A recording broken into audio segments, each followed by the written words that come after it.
long time coming. I'm excited to be here. এই মুহূর্তে football জ্বরে কাঁপছে বাংলাদেশ। আর একটু খোলাখুলি বললে হামজা চৌধুরীর আগমনে ফুটবল উন্মাদনায় মেতেছে গোটা দেশ। সবার নজর এখন হামজা চৌধুরীর দিকে, যেন দেশে নতুন করে ফুটবলের জোয়ার তৈরি হয়েছে। অপেক্ষার প্রহর শেষ করে 17 মার্চ সোমবার দুপুর 11:15টায় সিলেট আন্তর্জাতিক বিমানবন্দরে এসে নামেন হামজা। তাকে বরণ করে নিতে সকাল থেকে বিমানবন্দর এলাকায় ছিল উপচে পড়া ভিড়। স্মরণীয় এ সফরে তার সঙ্গী হয়েছেন মা, স্ত্রী ও সন্তানরা।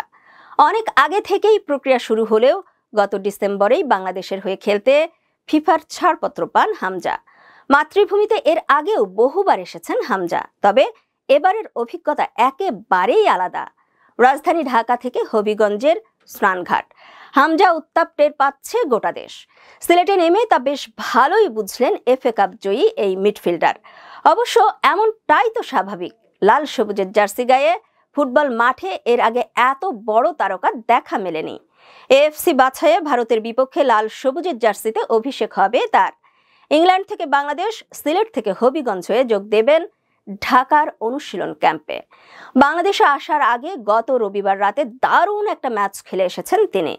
লিস্টার সিটি থেকে ধারে বর্তমানে খেলছেন শেফিল্ড ইউনাইটেডে। এই দলের হয়ে রবিবার বাংলাদেশ সময় সন্ধ্যায় খেলতে নেমেছিলেন শেফিল্ড ওয়েডনেসডের বিপক্ষে। এই ম্যাচে হামজার দল জয় পায় 1-0 গোলে। এবার আরও একটা জয় পেতে চান তিনি। দেশের মাটিতে পা রেখেই ব্যগ্র হুঙ্কারে জানিয়ে দিলেন ভারতকে হারাতে পারে বাংলাদেশ। আগামী 25শে মার্চ শিলংয়ের জওহরলাল নেহরু স্টেডিয়ামে এশিয়ান কাপ বাছাই পর্বের ম্যাচে মুখোমুখি হবে বাংলাদেশ ভারত। এই ম্যাচ নিয়ে বাংলাদেশ প্রস্তুতি নিচ্ছে কয়েক সপ্তাহ ধরে। ভারতও বেশ কয়েকদিন ধরে ক্যাম্প করছে শিলংয়ে। দুই দেশের প্রস্তুতি ও বাকযুদ্ধ ফুটবলে নতুন যুগের সূচনারই যেন ইঙ্গিত দিচ্ছে। বাংলাদেশের ফুটবলকে নতুন দিনের গল্প শোনাতেই আগমন হামজা চৌধুরীর। ইংলিশ ফুটবলের সর্বোচ্চ পর্যায়ে খেলা একজন তারকার হাত ধরে বাংলাদেশ এগিয়ে যেতে পারে অনেক দূর।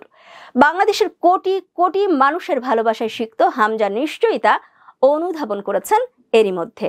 তাকে ঘিরে ফুটবল প্রেমীদের ভিড় তো তাই জানান দিচ্ছে।